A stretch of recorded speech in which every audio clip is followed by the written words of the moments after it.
কিয়ামতের ছোট লক্ষণ হলো 7টি, আর 5টি হলো বড়। বড় লক্ষণ হচ্ছে দাজ্জালের আগমন, দাজ্জাল আসবে। এরপরে ঈসা আলাইহিস সালামের অবতরণ হবে, ইমাম মাহদীর আবির্ভাব হবে, ইয়াজুজ মাজুজের আত্মপ্রকাশ ঘটবে এবং পশ্চিম দিক থেকে সূর্য উদয় হবে। এগুলি কিয়ামতের লক্ষণ। আর যেদিন পশ্চিম দিক থেকে সূর্য উদিত হবে সেদিন আর দোয়া কবুল হবে না, দোয়া কবুলের দরজা বন্ধ হয়ে যাবে। এখন এই সব লক্ষণ প্রকাশিত হওয়ার পর কিয়ামত অনুষ্ঠিত হবে। মৃত্যুর পর পুনরুত্থানে বিশ্বাসী যারা, তারা তাদের জীবনকে সুসংহত করার এই যে সুযোগ, সময়, এই সময়টা কাজে লাগানো প্রয়োজন।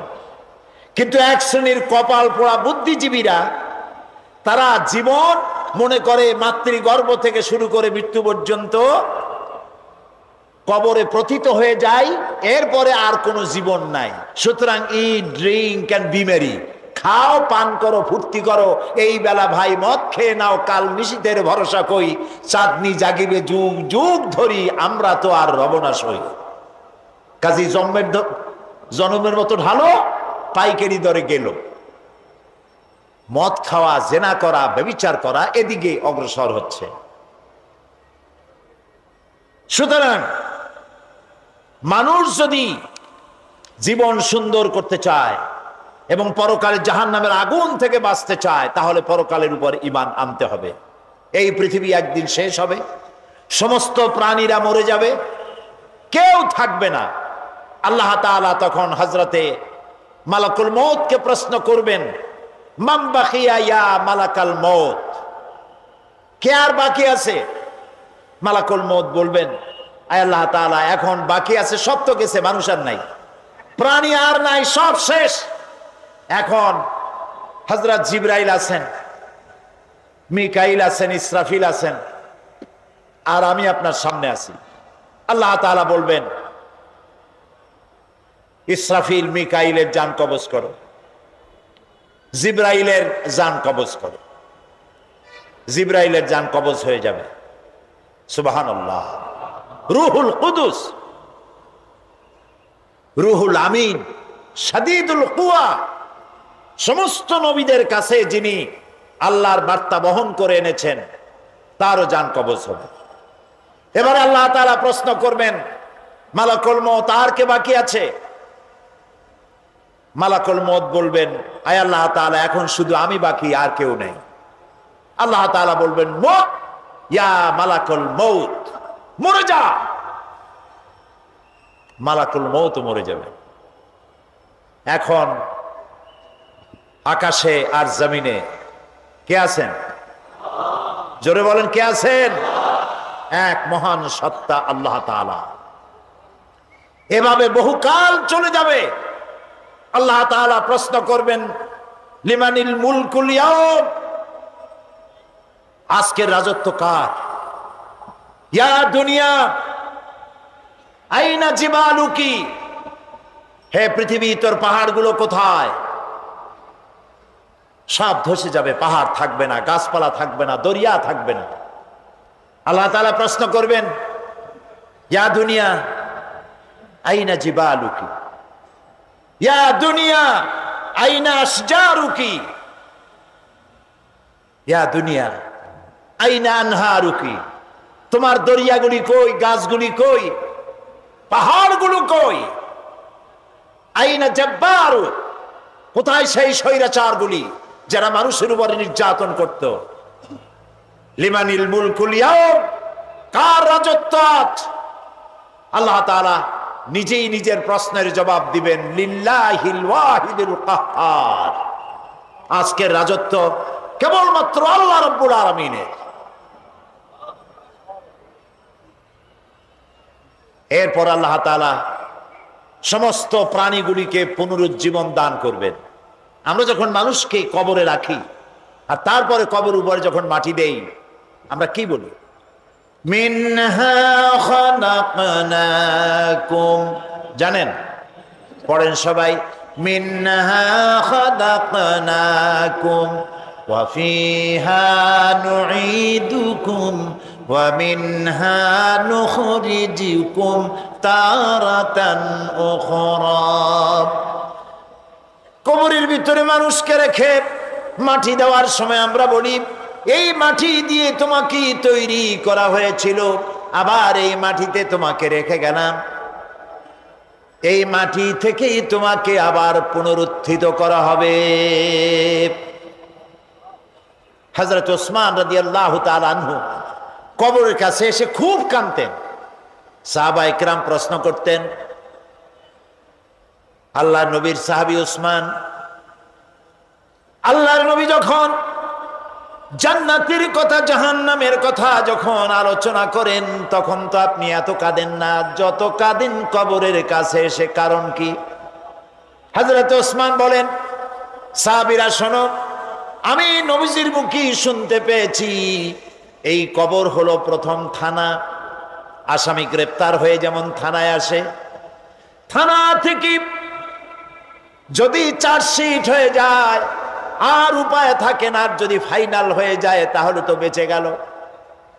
তাহলে নবীর কথা অনুযায়ী এই কবর হলো প্রথম স্টেশন। এখানে যে ব্যক্তি নাজাত পাবে সব জায়গায় নাজাত পেয়ে যাবে। এই কবরে যে ব্যক্তি গ্রেফতার হয়ে যাবে, জবাব দিতে পারবে না, সব জায়গায় আটকা পড়ে যাবে। এই কবর থেকে সমস্ত মানুষগুলিকে উঠানো হবে। আল্লাহু লা ইলাহা ইল্লা হুয়া লায়াজমাআন্নাকুম ইলা ইয়াউমিল কিয়ামাতি লা রাইবা ফীহি ওয়া মান আসদাকু মিনাল্লাহি হাদীসা। আল্লাহ এমন সত্তা যিনি ছাড়া কোনো ইলাহ নাই, তিনি তোমাদেরকে কিয়ামতের দিন অবশ্যই উত্থিত করবেন, সমবেত করবেন। আর এ ব্যাপারে কোনো সন্দেহ নাই, আল্লাহর চাইতে অধিক সত্যবাদী আর কে হতে পারে? বলেন, পারে কেউ? আল্লাহর চাইতে সত্যবাদী আর কেউ কি আছে? ওয়া মান আসদাকু মিনাল্লাহি কিলা, তার চাইতে সত্যবাদী আর কে? আল্লাহ তাআলা বলেন, قل إن الأولين والآخرين لمجموعون إلى ميقات يوم معلوم। বলুন, পরবর্তী এবং পূর্ববর্তী সকলকেই এক নির্দিষ্ট দিন আল্লাহ দরবার আল্লাহ রাব্বুল আলামিন জমায়েত করবেন, এক জায়গায় উঠাবেন।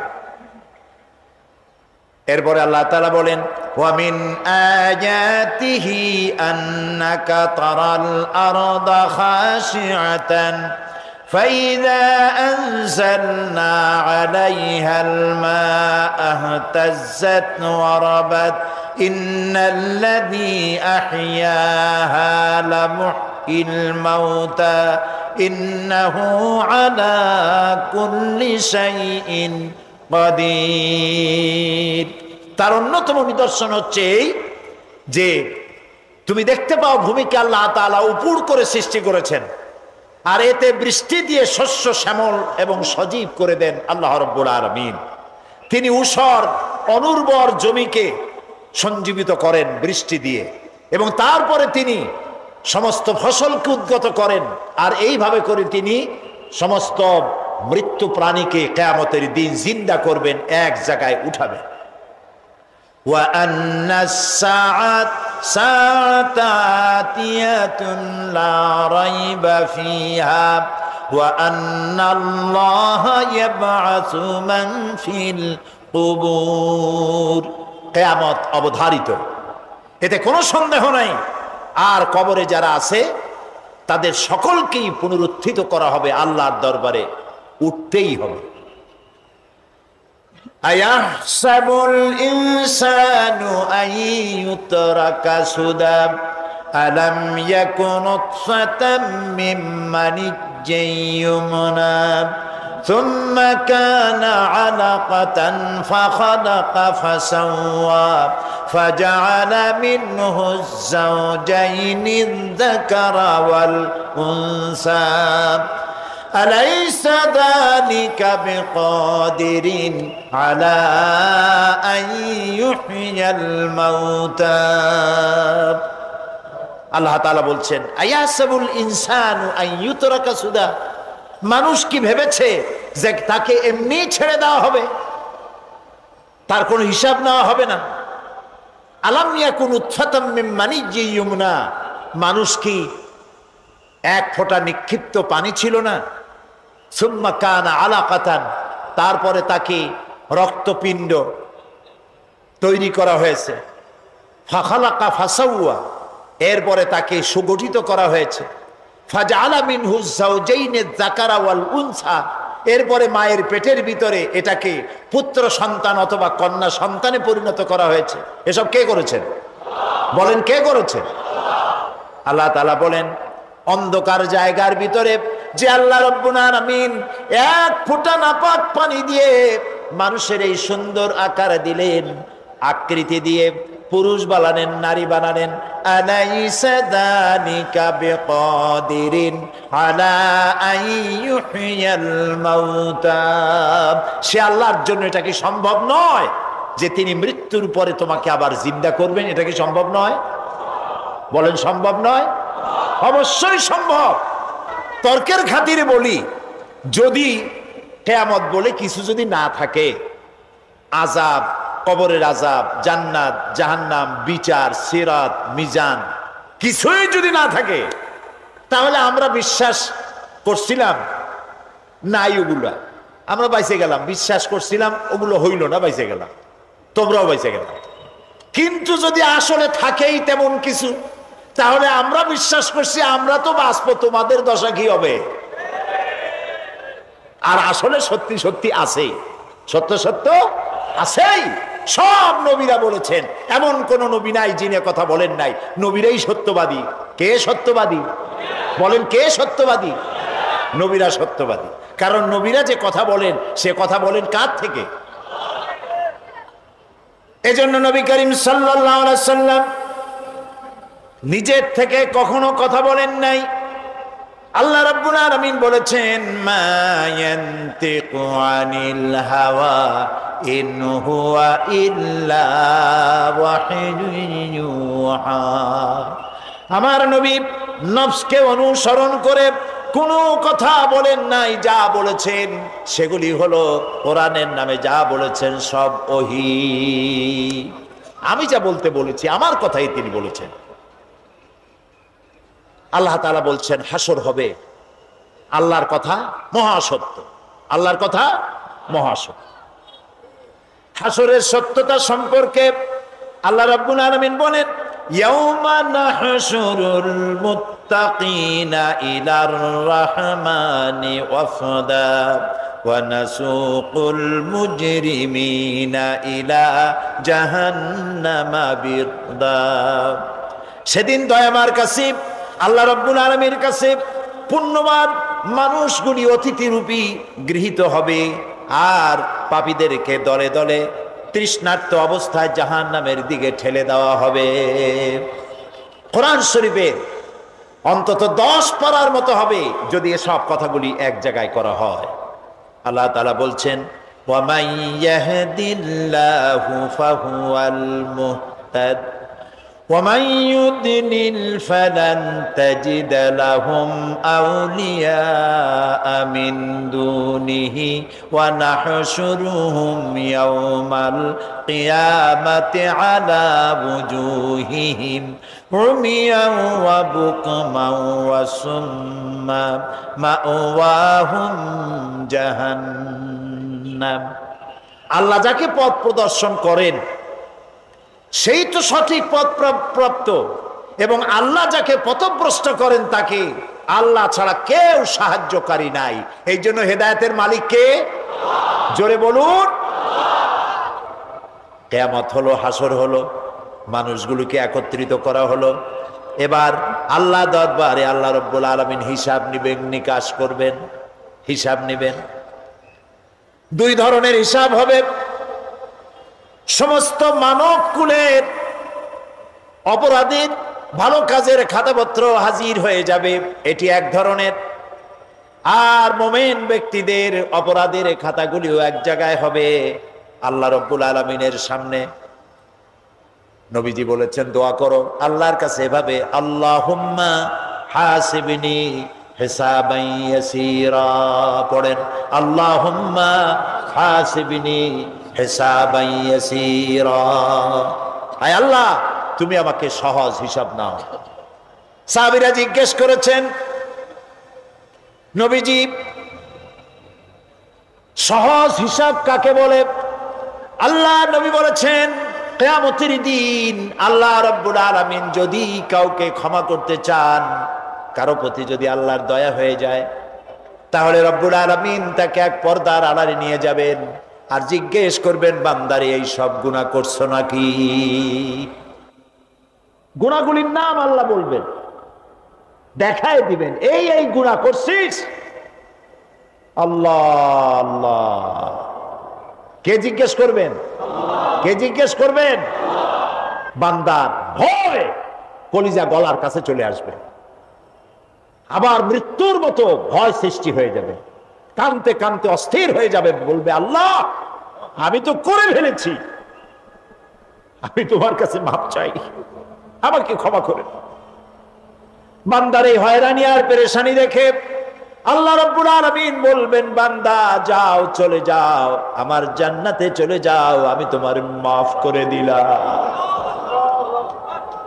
এই জন্য নবীজি শিখাইছেন দোয়া করো, আল্লাহর কাছে দোয়া করো, আল্লাহুম্মা হাসিবনি হিসাবান ইয়াসীরা। পড়েন আল্লাহুম্মা হাসিবনি হিসাবান ইয়াসীরা। মানুষের যে সাধারণ হিসাব হবে সে সম্পর্কে আল্লাহ পাক বলেন ইয়াউমাইযিন তু'রাদুনা লা তাখফা মিনকুম খাফিয়া। সেদিন তোমাদের হিসাব নিকাশ পেশ করা হবে এবং তোমাদের কোনো বিষয় গোপন রাখা হবে না, কিচ্ছু গোপন থাকবে না, সব প্রকাশিত হয়ে যাবে। ইন্না লিল্লাহি ওয়া ইন্না ইলাইহি রাজিউন। আল্লাহ তাআলা বলেন ইয়াউমাইযিন ইয়াসদুরুন নাসু আশতাতান লিয়ুরাউ আ'মালাহুম ফামান ইয়া'মাল মিসকালা যাররাতিন খায়রান ইয়ারা ওয়া মান ইয়া'মাল মিসকালা যাররাতিন শাররান ইয়ারা। সেদিন মানুষকে বিভিন্ন দলে বিভক্ত করা হবে, সব এক জায়গায় থাকবে হাসরে মানুষ। তখন আসামি খুনি, এই যে বিরাট মাহফিল, বিশাল মাহফিল, এর মধ্যে চোর ডাকাত খুনি এই জাতীয় লোক থাকতে পারে না? পারে কিনা? তারা কিন্তু এখন নিরাপদ, যেহেতু পুলিশও দেখতেছে না আর র্যাবেও দেখতেছে, খুব নিরাপদ। কিন্তু হঠাৎ করে যদি বলা হয় এই সমাবেশের ভিতরে সন্ত্রাসী কারা, তাদেরকে আমরা শনাক্ত করেছি, তারা আলাদা হয়ে যাও, তখন অবস্থাটা কেমন হবে? মৌতের শামিল হয়ে যাবে, ঠিক না? সমস্ত মানুষেরা হাসরের মাঠে একসাথে থাকবে, হঠাৎ করে হুকুম হবে, আওয়াজ হবে অন্তাজুন ইয়াউমা আইয়ুহাল মুজরিমুন। অপরাধীর দলেরা আলাদা হয়ে যাও। নেককার থেকে তারা তখন আলাদা হয়ে যাবে, দলে দলে বিভক্ত হয়ে যাবে, বিভক্ত হবে এবং তাদের কৃতকর্ম তাদেরকে এই জন্য করা হবে যাতে করে তাদের কৃতকর্ম তাদেরকে দেখানো যায়। অতঃপর কেউ যদি সরিষা পরিমাণ ভালো কাজ করে পুরস্কৃত করা হবে, সরিষা পরিমাণ খারাপ কাজও যদি করে দেখানো হবে এবং সেজন্য তাকে তিরস্কার ভোগ করতে হবে, শাস্তি দিতে হবে। প্রিয় ভাই সব, সেই কঠিন হাসরের ময়দানে সমস্ত মানব গোষ্ঠীকে একত্রিত করা হবে। আমল নামা বলতে সেখানে বোঝানো হয় আমল নামা উপস্থিত করা হবে, যাতে মানুষের সকল ধরনের কর্মগুলিকে লিপিবদ্ধ করে রাখা হয়েছে। আল্লাহ তাআলা বলেন ووضع الكتاب فترى المجرمين مشفقين مما فيه ويقولون يا ويلتنا ما لهذا الكتاب আর আমলনামার সামনে রাখা হবে, তাতে যা লেখা আছে তার কারণে আপনি অপরাধীদেরকে ভীত এবং সন্ত্রস্ত দেখতে পাবেন। আল্লাহ তাআলা বলছেন আমলনামা হাতে এসে যাবে এবং এই হাতে আমলনামা পাওয়ার পর তারা বলবে মালি হাযাল কিতাব লা ইউগাদিরু সাগীরাতান ওয়ালা কাবীরাতান ইল্লা আহসাহা। এটা কি আশ্চর্য কিতাব! বড় বড় পাপ যা করেছি তাও লেখা হয়েছে, ছোট ছোট পাপ যা করেছি তাও লেখা হয়েছে। ওয়াজাদু মা আমিলু হাদিরান ওয়ালা ইয়াযলিমু রাব্বুকা আহাদা। যা যা তুমি আমল করেছিলে সমস্ত কৃতকর্ম কাগজে পত্রে লেখা আছে।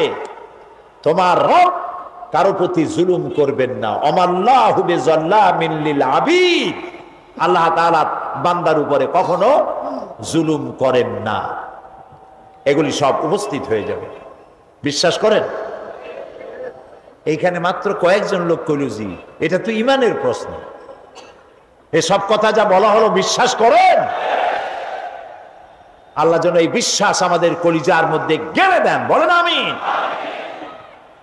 প্রিয় ভাই সব, আল্লাহ রাব্বুল আলামিন এই কোরআনে কারীমের ভিতরে সব কিছুকে ওপেন সিক্রেট করেছেন, কোনো গোপন কিছুই রাখেন নাই, সবগুলিকে খুলে খুলে বলে দিয়েছেন। আল্লাহ তাআলা বলেন ওয়া কুল্লা ইনসানিন আলজামনাহু তাইরাহু ফি উনুকি ওয়া নুখরিজু লাহু ইয়াওমাল কিয়ামাতি কিতাবান ইয়ালকাহু মানসুরা। ওয়া কুল্লা ইনসানিন আলজামনাহু তাইরাহু ফি উনুকি।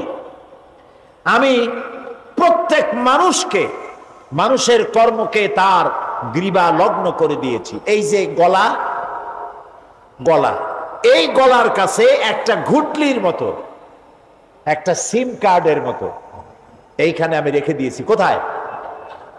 কোন গলায়? কে বলতেছেন এ কথা? এই ঘুটলির ভিতরে তুমি যা করতেছো সব লিপিবদ্ধ হচ্ছে। সুবহানাল্লাহ বলেন। এখন বলতে পারেন অদৃশ্য এই ঘুটলি, এটা তো দেখি না, এটা কে বলতেছেন? আমি কিন্তু দেখতে পাচ্ছি না। আপনারা দেখেন নাকি? কেউ দেখেন না। হাত দিয়ে ধরে দেখেন, পান নাকি? ধরাও যায় না, দেখাও যায় না। আল্লাহ বলছেন আছে, তাহলে বিশ্বাস করতে হবে। এর ভিতরে সব রেকর্ড হয়ে যাচ্ছে। আপনি বলবেন এতটুকুন ঘুটলির মধ্যে, তাবিজের মধ্যে আমার সারা জীবনের সব কথার সব কাজ ঢোকে কেমনে? কেমনে লেখা? তাহলে পাল্টা প্রশ্ন করি, আপনার মোবাইলের সিম কার্ডে এত ফোন নাম্বার, এত ইমেল, এত কি বলে, এত টেক্সট, এত কিছু, আপনার আরো কি জানি আছে, মেসেজ দেওয়াটা হাবিজাবি আছে না, অনেক কিছু খুশি শুদ্ধা, এগুলো কেমনে হয়? ছোট্ট একটা সিম কার্ডের মধ্যে কেমনে হয়? শত শত টেলিফোন নাম্বারের মধ্যে ঢুকে যায়। আমার একটা টেলিফোন দিয়ে মোবাইল দিল, কোথা থেকে দিল? লিসবন। কোথায়? কি আন্দাজে কষ্ট। লিসবন হচ্ছে পর্তুগালের রাজধানী। পর্তুগালের রাজধানী, সেখানে প্রোগ্রাম ছিল, ওরা আমাকে একটা মোবাইল দিল। এতে যে কত ফাংশন আল্লাহই ভালো জানে, আমি এখনো শিখতে পারিনি এত ফাংশন, এতটুকু একটা মোবাইলের লোক। কম্পিউটার, কম্পিউটারের ছোট্ট একটা মাইক্রোচিপস যন্ত্র, যে কম্পিউটার ব্যবহার করা এখন বাচ্চা ছেলেপেলেরাও জানে। এটা একটা পৃথিবীর বিস্ময়। এই কম্পিউটার, আপনি যান ব্যাংকে, কম্পিউটারের ছোট্ট সেই মাইক্রোচিপসের মধ্যে সারা চট্টগ্রামের সমস্ত মানুষের টাকা লেনদেন, ট্রানজেকশন, এর যা কিছু আপনি করেছেন সব কিছুর হিসাব এখানে রয়েছে, আছে না? তাহলে এতটুকুন একটা মাইক্রোচিপসের মধ্যে এত সহস্র কোটি কোটি টাকার হিসাবপত্র লেনদেন, এই ছোট্ট জিনিসের মধ্যে ঢুকাবার মতো জ্ঞান মানুষের মাথায় দিছে কে? বলেন কে? সেই আল্লাহই তো গলায় ঝুলায় রাখছে। তাহলে এটা সম্ভব না? সম্ভব কি না? সম্ভব। এখন এই কথাগুলি বলে আল্লাহ মানুষের ক্ষতি করছেন না উপকার করছেন? উপকার করেছেন। এইটা যদি আমার বিশ্বাসে থাকে যে আমার গলার কাছে এরকম একটা সিম কার্ড আছে, একটা সিম আছে মোবাইলের মতো, এটা মনে করেন মোবাইলের একটা সিম গলায় ঝুলানো আছে, এটা সব উঠতেছে, যা বলেন তাই ওঠে, যা করেন তাই ওখানে লেখা হয়। সুবহানাল্লাহ। এই বিশ্বাস যদি আমার হয়, আমি ভালো মানুষ হয়ে যেতে পারবো। সুবহানাল্লাহ বলে আমি খারাপ কাজ করতেই পারবো না। এই জন্য আল্লাহ পরকালের এই কথাগুলি কোরআনে কারিমের মধ্যে এত বেশি করে বলেছেন। মানুষের চরিত্রবান হওয়ার জন্য আল্লাহর ভয়, পরকালে বিশ্বাস, এর থেকে বড় ওষুধ পৃথিবীতে আর নাই। সব লেখা হচ্ছে। প্রিয় ভাই, সব মানুষ বোঝে না, ভুলে যায়। সিগারেটের প্রত্যেকটা প্যাকেটে লেখা থাকে ইহা স্বাস্থ্যের জন্য ক্ষতিকর, তারপরেও কি টানা টানে দেখছেন? বিশ্বাস করেন, গা সহ হয়ে গেছে। এই আমলনামা তৈরি হচ্ছে, হঠাৎ করে কিয়ামতে বানায় দেওয়া হবে না। আপনার আমার বডির সাথে লাগানো ওই সিম কার্ডে সব লেখা হয়ে যাচ্ছে। কিয়ামতের দিন এগুলি হাতে দেওয়া হবে, আর আল্লাহ তাআলা বলবেন, ইকরা কিতাবাকা কাফা বিনাফসিকাল ইয়াউমা আলাইকা হাসিবা। ইকরা কিতাবাক, তাকে বলা হবে এবার তুমি পড়ো।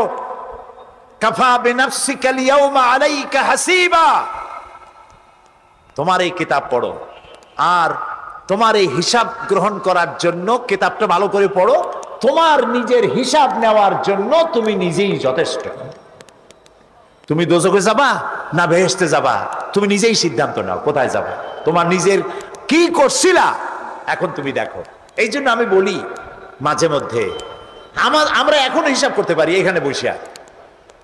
আমাদের কি হওয়া উচিত? ছোটবেলার কথা মনে আছে? নাই? মনে নাই? এই যে স্কুল থেকে পলাইছিলেন, তারপরে 2 দিন পর স্কুলে গিয়ে হাজির হয়েছেন, মাস্টার জিজ্ঞেস করলো গতকাল আসো নাই কেন? তখন বললেন মা বলেছেন আমার নাকি পেটে ব্যথা হয়েছিল। এইসব স্কুল ফাঁকি দেওয়া, মার খাওয়া, মানুষের বাড়ির লিচু খাইতে গিয়ে চুরি করিয়া কিল খাওয়া, এইসব ছোট ছোট কথা মনে পড়লে এখনো হাসি পায়। এসব কথা মনে আছে না? ছোট ছোট কথা, ছোট ছোট কথাগুলি যদি মনে থাকে, তাহলে কোন হোটেলে, কোন বাগানে, কোথায় কোন পাপ করেছেন তা মনে নাই। এখন নিজে হিসাব করেন জায়গা কোথায় হওয়া উচিত, পাপ করেছেন কত, ভালো কাজ করেছেন কত, নিজে হিসাব করে দেখেন কোন দিকে যাবেন। আমরা নিজেরাই যথেষ্ট হিসাবের জন্য। আল্লাহ তাই বলবেন কিয়ামতের দিন, ইকরা কিতাবাক, তোমার কিতাব তুমি পড়ো, তোমার হিসাব নেওয়ার জন্য তুমিই যথেষ্ট। আহারে, আল্লাহ রাব্বুল আলামিন বলেন, ওয়া আশরাকাতিল আরদু বিনুরি রাব্বিহা ওয়া wudi'al কিতাবু ওয়া জিআ'a বিন নাবিয়্যিনা ওয়াশ শুহাদা'a বাইনাহুম বিল হক ওয়া হুম লা ইউযলামুন। পৃথিবী তার রবের নূরের ঝলকানিতে উদ্ভাসিত হবে। সুবহানাল্লাহ, সুবহানাল্লাহ।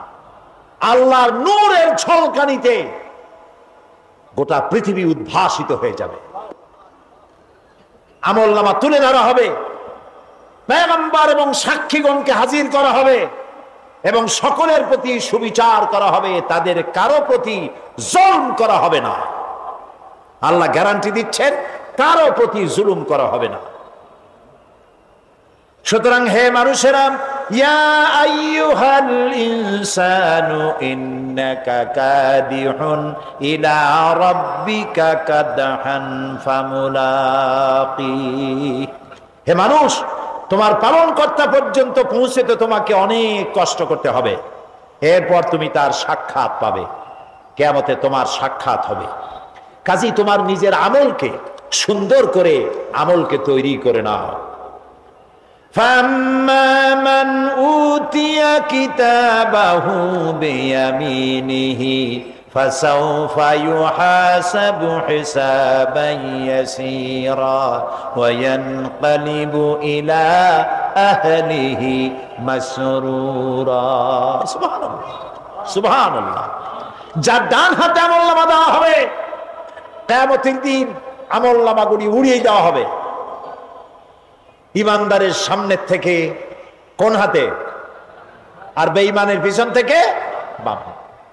এই আমলনামা যখন যার ডান হাতে আমলনামা পৌঁছে যাবে, তার হিসাব নিকাশ সহজ হয়ে যাবে। আমলনামা হাতে করে আনন্দ চিত্তে সে আপন পরিবারের সঙ্গে মিলিত হতে পারবে। সুবহানাল্লাহ। আল্লাহ কিয়ামতের দিন দয়া করে আমাদের আমলনামা আমাদের ডান হাতে দিয়ে দিও। আল্লাহ তাআলা দয়া করে আমাদের হাতে, আমাদের ডান হাতে আমাদের আমলনামা দিও। দয়া করে আমাদের আমলনামা আমাদের ডান হাতে দিও। আনন্দ চিত্তে পরিবারের সঙ্গে দেখা করে সব পরিবার, মা বাপ, স্ত্রী পুত্র পরিজন, ভাই বোন, বন্ধু বান্ধব নিয়া এক জান্নাতে থাকার তৌফিক দিও। আয় আল্লাহ, বিগত 26 বছর যারাই মাহফিলে এসেছেন তাদেরকে নিয়ে এক জান্নাতে থাকার আমাদেরকে তৌফিক দিয়ে দিও। وَأَمَّا مَنْ أُوتِيَ كِتَابَهُ وَرَاءَ ظَهْرِهِ فَسَوْفَ يَدْعُو ثُبُورًا وَيَصْلَى سَعِيرًا। আর যার আমলনামা পিছন থেকে বাম হাতে আসবে, সে তো মৃত্যুকে আহ্বান করতে থাকবে, মৃত্যুকে ডাকবে। এর থেকে যদি মরে যেতে পারতাম তাও ভালো হইতো। আল্লাহ রাব্বুল আলামিন বলেন, وَنَضَعُ الْمَوَازِينَ الْقِسْطَ لِيَوْمِ الْقِيَامَةِ فَلَا تُظْلَمُ نَفْسٌ شَيْئًا وَإِنْ كَانَ مِثْقَالَ حَبَّةٍ مِّنْ خَرْدَلٍ أَتَيْنَا بِهَا وَكَفَى بِنَا حَاسِبِينَ। আমি কিয়ামতের দিন ন্যায় বিচারের মানদণ্ড স্থাপন করব। তখন কারো প্রতি অবিচার করা হবে না। যদি কোনো আমল সরিষার দানা পরিমাণ হয়, আমি তা হাজির করব। সুবহানাল্লাহ, সুবহানাল্লাহ। এবং হিসাব গ্রহণের জন্য আমি যথেষ্ট। এবং হিসাব মানুষেরা মনে করবে এত মানুষ, আদম আলাইহিস সালাম থেকে নিয়ে পর্যন্ত, এখান থেকে নিয়ে কিয়ামত পর্যন্ত সব মানুষের তো উঠবে সেখানে হিসাব হবে নাকি? একজন একজন করে হিসাব হবে। আল্লাহ বলছেন, আল্লাহ সারিউল হিসাব, দ্রুত হিসাব নিতে সক্ষম। আল্লাহ নিজের কানে নিজে শুনবেন, অন্যের মাধ্যমে নয়, নিজে শুনবেন। প্রত্যেক আর আসামির কাছ থেকে, লোকদের কাছ থেকে তার বক্তব্য শুনবেন। ভায়া মিডিয়া শুনবেন না, নিজেই শুনবেন। সুতরাং তিনি জুলুম করবেন না এবং হিসাব নিবেন। আর যথার্থ হিসাব নিবেন, সেখানে কারো প্রতি কোনো জুলুম করা হবে না। وَمَنْ خَفَّتْ مَوَازِينُهُ فَأُولَئِكَ الَّذِينَ خَسِرُوا أَنفُسَهُمْ بِمَا كَانُوا بِآيَاتِنَا يَظْلِمُونَ। আর যাদের পাল্লা হালকা হবে, তারা তো শুধু নিজেদেরই ক্ষতি সাধন করবে, কেননা তারা আমার আয়াত সমূহকে অস্বীকার করত। আল্লাহরে যারা অস্বীকার করত, আখেরাত নাই, কিয়ামত নাই, বেহেশত নাই, কবরের মধ্যে কোনো শাস্তি নাই, কবরের কোনো প্রশ্ন নাই, এগুলি যারা বলতো, তারা কিয়ামতে ক্ষতিগ্রস্ত হবে। এখন কিয়ামতের দিন মিজান আমরা হালকা করতে চাই না ভারী করতে চাই? জবাব চাই। কি করবেন? যদি ভারী করতে চান, নেক আমল বেশি বেশি করবেন।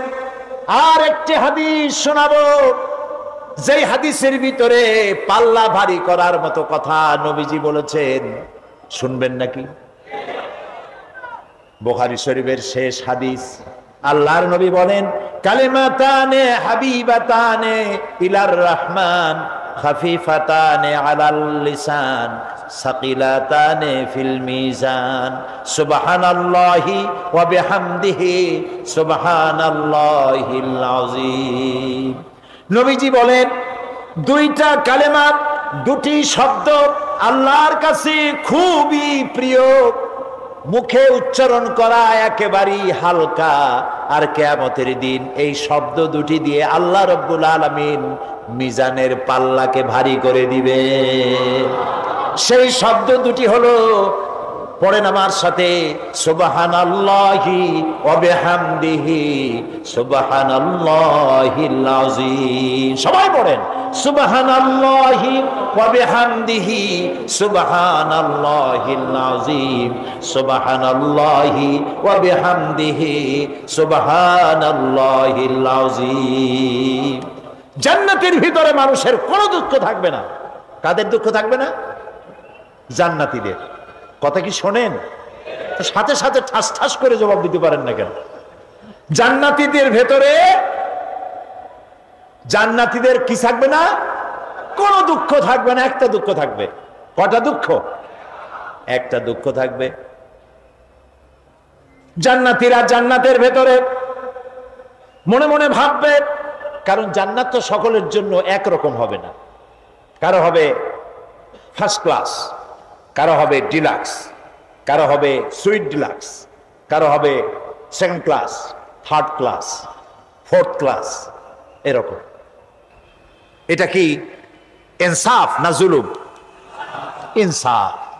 আপনি খালি নামাজ পড়ছেন, রোজা রাখছেন, হজ করছেন, যাকাত করছেন, যাকাত দিছেন, হালাল হারাম বাইসা করছেন, আপনারে যে জান্নাত দেওয়া হবে, ওই ব্যক্তি যিনি তাহাজ্জুদের নামাজ পড়েছেন, কোরআন বুঝেছেন, কোরআন প্রতিষ্ঠার জন্য আন্দোলন করেছেন, জেল খেটেছেন, জরিমানা দিয়েছেন, ফাঁসির মঞ্চে চড়েছেন, তার জান্নাত আর আমার জান্নাত সমান হওয়া কি উচিত?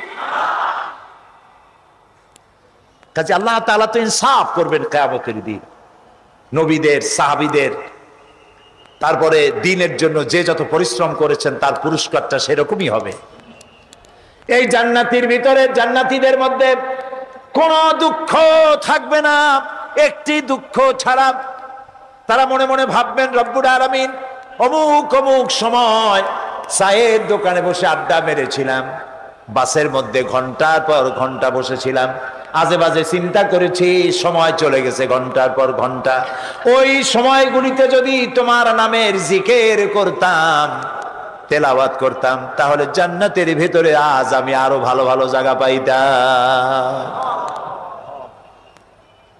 হাদিস শরীফে এসেছে কিয়ামতের দিন জান্নাতীদেরকে আল্লাহ বলবেন, তেলাওয়াত করো আর উপরে উঠতে থাকো, তেলাওয়াত করো আর উপরের দিকে উঠতে থাকো, ধীরে ধীরে পড়ো, ধীরে ধীরে তেলাওয়াত করো। ধীরে ধীরে তেলাওয়াত করতে করতে তোমার তেলাওয়াত জান্নাতের যে স্তরে গিয়ে শেষ হবে, জান্নাতের ওই জায়গা তোমার জন্য বরাদ্দ হবে।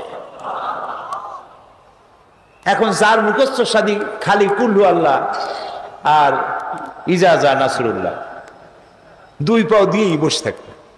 আহারে, কোরআন শরীফ মুখস্থ করেন, আল্লাহ যেন আমাদেরকে মুখস্থ করার তৌফিক দেন, বলেন আমিন। এজন্য উৎসাহ থাকা দরকার। উৎসাহ হইলেই আপনি পারবেন। জেহেন শক্তি সকলেরই কম বেশি আছে, চেষ্টা করলেই পারবেন। সেই জন্য আমি বলতে চাই, কিয়ামতের দিন জান্নাত যদি আল্লাহ তাআলা দয়া করে আমাদেরকে নসিব করায় দেন, যদি বলবো না, বলবো আল্লাহ তুমি দয়া করে আমাদেরকে জান্নাত দিও, বলেন আমিন। প্রিয় ভাই সব, এরপরে আল্লাহ তাআলা বলেছেন সিরাতের কথা। কিয়ামতের দিন সিরাত, পুলসিরাতের নাম শোনেন নাই? কথা না কইলে বুঝি কি? শুনছেন? সিরাত। এই সিরাত বলতে বোঝানো হয় এক ঝুলন্ত সেতুকে, যা দোজখ এবং বেহেশতের মাঝখানে সেতু বন্ধন। কিয়ামতের দিন সকল মানুষকে এই সেতু পার হতে হবে। তখন মুমিন ব্যক্তিরা সফলভাবে তা পার হয়ে যাবে। আর এ কাজে ব্যর্থ হবে সে, যে ব্যক্তি ব্যর্থ হবে সে জাহান্নামে নিক্ষিপ্ত হবে। আল্লাহ আল্লাহ আল্লাহ। আল্লাহ রাব্বুল আলামিন বলেন, وَإِن مِّنكُمْ إِلَّا وَارِدُهَا كَانَ عَلَى رَبِّكَ حَتْمًا مَّقْضِيًّا ثُمَّ نُنَجِّي الَّذِينَ اتَّقَوْا وَنَذَرُ الظَّالِمِينَ فِيهَا جِثِيًّا। তোমাদের মধ্যে সকলেই তা পার হবে, এটা আপনার রবের ফয়সালা, আপনার আল্লাহর ফয়সালা। এরপর আমি খোদা বিরুদ্ধের উদ্ধার করব, আর জালিমদেরকে সেখানে নত জন অবস্থায় ছেড়ে দেব, মানে জাহান্নামের মধ্যে নিক্ষিপ্ত হবে, আর ইমানদারেরা পার হয়ে চলে যাবে। সুবহানাল্লাহ। আল্লাহ তাআলা যেন দয়া করে আমাদেরকে সিরাত বিজলি গতিতে, বৈদ্যুতিক গতিতে আল্লাহ যেন আমাদেরকে পার করে দেন। বলেন আমিন, সবাই বলেন আমিন। এরপরে শাফাত, শেষ দিবসের প্রতি বিশ্বাসী প্রত্যেক ব্যক্তি সুপারিশ বা শাফাতের বিষয়টা বিশ্বাস রাখতে হবে। দুটি শর্তের ভিত্তিতে শাফাত হবে। সুপারিশকারী সুপারিশের জন্য আল্লাহর অনুমতি লাগবে, আর শাফায়াতকৃত ব্যক্তির জন্য আল্লাহর সন্তুষ্টি প্রয়োজন। এই দুটি শর্ত। প্রথম শর্তের প্রতি ইঙ্গিত করে আল্লাহ তাআলা বলেছেন, যেটা আমরা আয়াতুল কুরসির মধ্যে পড়ি, মান যাল্লাযী ইয়াশফাউ ইনদাহু ইল্লা বিইজনিহি। এমন কে আছে যে অনুমতি ব্যতীত আল্লাহর কাছে সুপারিশ করতে পারে? আছে কেউ? কেউ নেই। আল্লাহ রাব্বুল আলামিন সুপারিশ করার জন্য যাকে পারমিশন দিবেন আর যার জন্য দিবেন, মাত্র সেই ব্যক্তি শুধু তার জন্যই সুপারিশ করতে পারবে, নিজের ইচ্ছা মতো কারোর জন্য সুপারিশ করতে পারবে না। আমাদের জাতির পিতা নাম কি? সব সময় মনে রাখবেন, আদৌ ভুলবেন না। এই প্রশ্নে কোনো আপোষ নাই। জাতির পিতা কে? হযরত ইব্রাহিম আলাইহিস সালাম কিয়ামতের দিন আল্লাহ রাব্বুল আলামিনের দরবারে ফরিয়াদ করবেন, রব্বুল আলামিন, আমার আব্বাজানের জন্য সুপারিশ করি, তুমি দয়া করে তাকে জাহান্নাম থেকে বাঁচায়া দাও। রব্বুল আলামিন বলবেন, ইব্রাহিম, তোমার এই সুপারিশ মঞ্জুর হলো না। ইব্রাহিম আলাইহিস সালামের সুপারিশ মঞ্জুর হবে না। আল্লাহ তাআলা বলবেন, ইব্রাহিম, আজর তোমার পিতা হতে পারে, কিন্তু আমার খলিলকে আগুনে ফেলার ষড়যন্ত্রে লিপ্ত ছিল, আমি তারে ক্ষমা করব না। নবী করিম সাল্লাল্লাহু আলাইহি ওয়াসাল্লামকে প্রশ্ন করা হয়েছে, রাসূল, আপনার মা বাপের অবস্থা কি হবে? রাসূলুল্লাহ বলেছেন, কিয়ামতের দিন আমি আমার মা বাপের কোনো উপকারে আসব না। রাসূলুল্লাহ কাঁদতেছিলেন, সাহাবায়ে কেরাম কাঁদতেছিলেন। বিষয়টা এত সহজ নয়। দ্বিতীয় শর্ত হলো, ওয়ালা ইয়াশফাউনা ইল্লা লিমান ইরতাদা ওয়া হুম মিন খাশিয়াতিহি মুশফিকুন। আল্লাহ তাআলা যার প্রতি সন্তুষ্ট, তারা কেবল তার জন্যই সুপারিশ করতে পারবে। বস্তুত সেদিন তারা আল্লাহর ভয় সকলেই ভীত সন্ত্রস্ত থাকবে। কি এর সুপারিশ? ভয়ের চোটে থাকবে, অস্থির, সাপামার নফসি নফসি বলে চিল্লাবে, বলবে, আল্লাহ আমারে বাঁচাও, আমারে বাঁচাও। মুসা আলাইহিস সালাম, নূহ আলাইহিস সালাম, ইব্রাহিম আলাইহিস সালাম, ইয়াকুব আলাইহিস সালাম, সব নবীরা কাঁদবেন, বললে, আল্লাহ আমারে বাঁচাও, আমারে বাঁচাও। সেই দিন মাত্র এক ব্যক্তি উম্মতের জন্য কাঁদবেন, সুপারিশ করতে পারবেন, উম্মতের জন্য কাঁদবেন, তার নাম বিশ্বনবী মুহাম্মাদুর রাসূলুল্লাহ সাল্লাল্লাহু আলাইহি ওয়াসাল্লাম। এই জন্য নবীর কিয়ামতের দিন তিনি যেন আমাদের সুপারিশ করেন, এজন্য আল্লাহর দরবারে আমাদের দোয়া করতে হবে, আল্লাহ তাআলা নবীর সুপারিশ আমাদের জন্য তুমি নসিব করে দাও।